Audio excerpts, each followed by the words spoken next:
some logic. Well, good. We actually did this last class.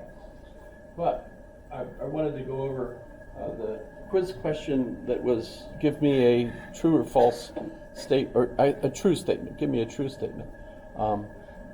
That's really much easier than a lot of people just gave me like all dogs are animals, and that was good. Those are perfect examples. But some folks were trying to actually use the entire square, and so they made it a lot more complex than the question really required. But it is interesting because the thesis of the square is that any statement you make that's true or false inferentially leads you to the other statements that are on the square. So if you say all dogs are animals, that leads you to, well, some dogs are animals. That must be true too.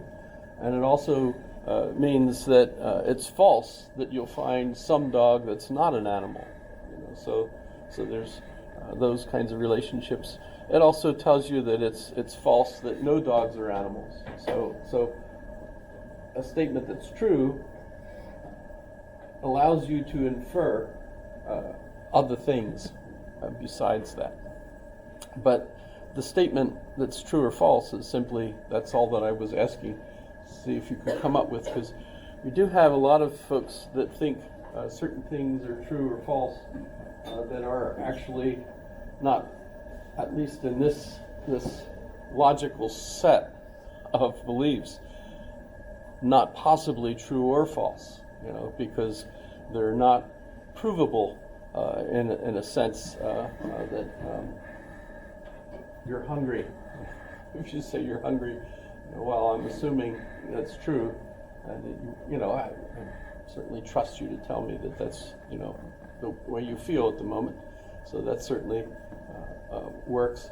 But if I ask if this is a good cup, now we have an opinion question, and the opinion of some people might be, no, it's a terrible cup, and other people, well, it's a good cup, and you can't make a determinate proof from that, So opinions, and oddly, morality.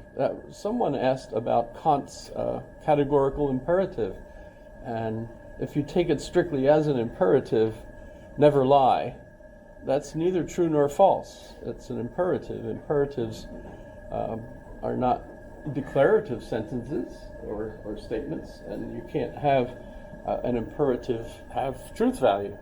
Shut the door. Well, that's neither true nor false. That's an utterance that has meaning, but at the same time, you couldn't feed that into a computer code, unless it's like the result of a particular command or something, I suppose.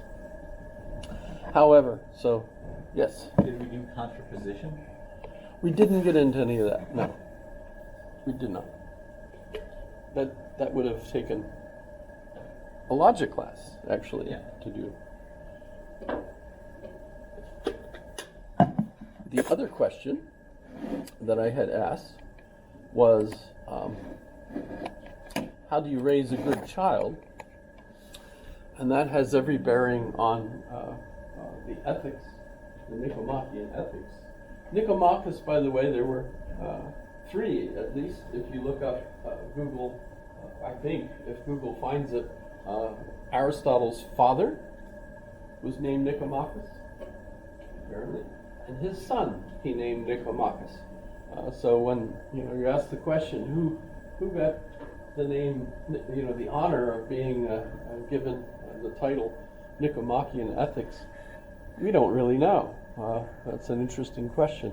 Some folks, though, picked the first Nicomachus that came up on Google, and that was a mathematician that lived a couple hundred years later. So that's probably not who the Nicomachean Ethics were named after. I'm just assuming. So that's just fun. So that was just an opportunity to search if you didn't know right offhand. It seemed to me that when I used to use an actual textbook the beginning of Aristotle had about a page and a half about Aristotle's life and told you who Nicomachus was. So by asking the class, who was Nicomachus, it basically enabled me to find out if they had read the text. That's kind of cheating. That's still fun. But what I would like to talk about a little bit is my cognitive map. You can find lots of people talking about cognitive mapping, and it's just kind of a tool that you could use to take concepts and put them on a visual area to try to show the relationships between them. Some people that use cognitive mapping, I don't know if you've ever heard of it, but they really make the map really complex, full of maybe even 1,000 different concepts, all scattered all over the place, maybe with lines drawn and everything to try to show the relationships and everything. I'm thinking more just in very easy terms. For me, I think of my cognitive map as saying the left side is the self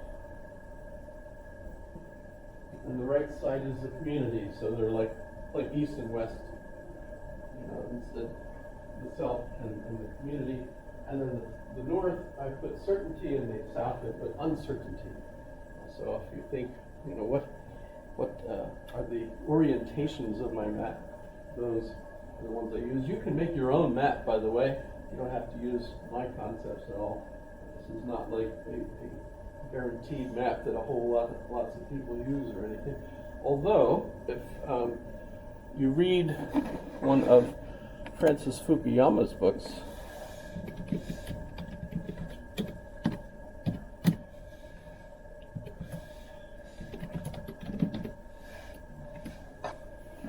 Great Destruction,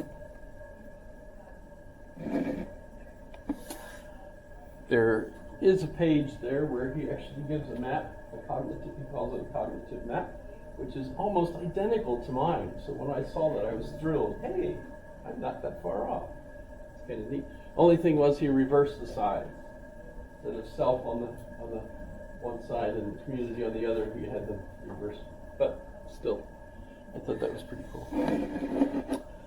But when I'm thinking of this map, I think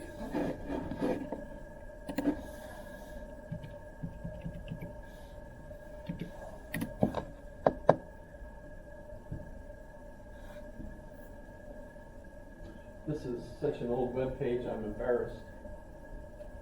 Like 90 something I did this. That's why there's like weird, nobody does that anymore, I don't think. And I was being artsy and crap, I had, look at those arrows. Don't you think those arrows are impressive? Man. It's a Windows drawing program, that I use. But in any case, I think of my cognitive map as applying to all of us when you're still a fetus. When you're just, starting out learning the sounds that's going on in the area around you, and your mother's heartbeat, and your father's voice, hopefully, and all those different things. And it's interesting that have you ever heard of the Mozart effect? Yes. Yeah, it's true, but not just Mozart.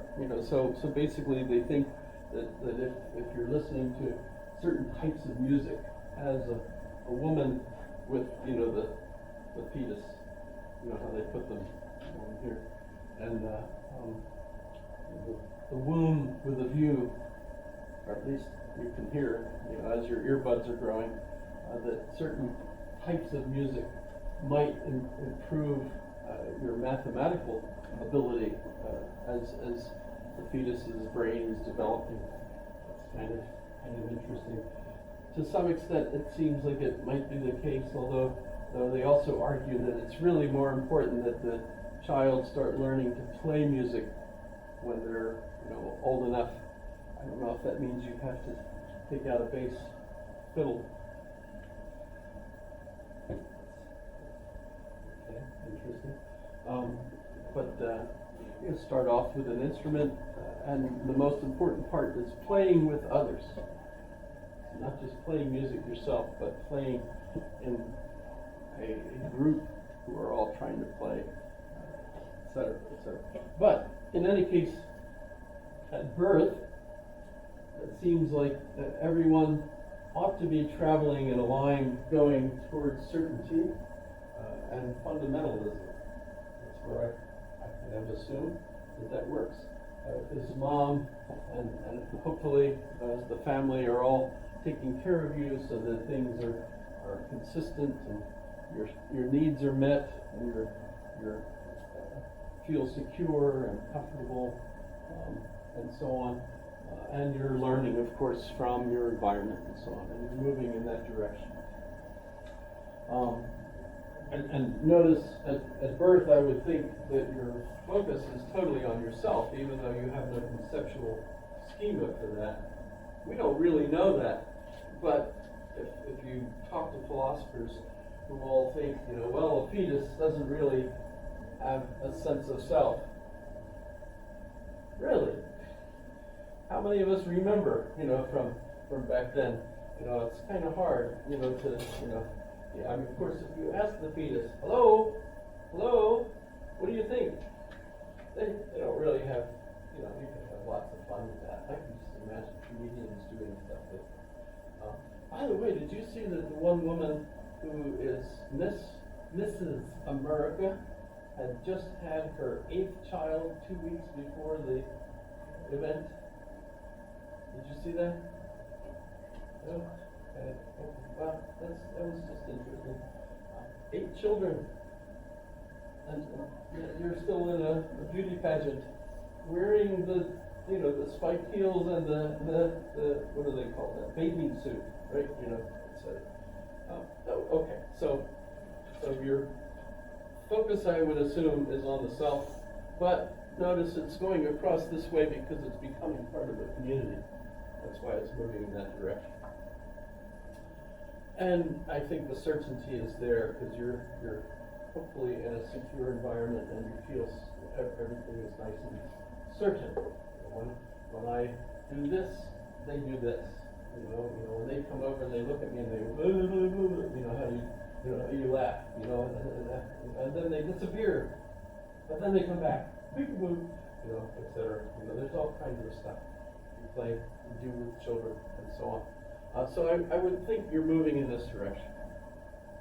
But the self is over here, and who do we put over here? Aristotle is the philosopher we usually associate with this side, the self. Because virtue ethics, one of the names for Aristotle's ethics, eudaimonia, the word eudaimonia means the good demon, basically. And what they apparently meant by that was the enthusiasm you feel when you're excited and happy about something you're doing or learning, right? So the demons are the emotional attachment that you feel towards something. Whether you're possessed by a demon, that I don't know where the heck that came from, but that's not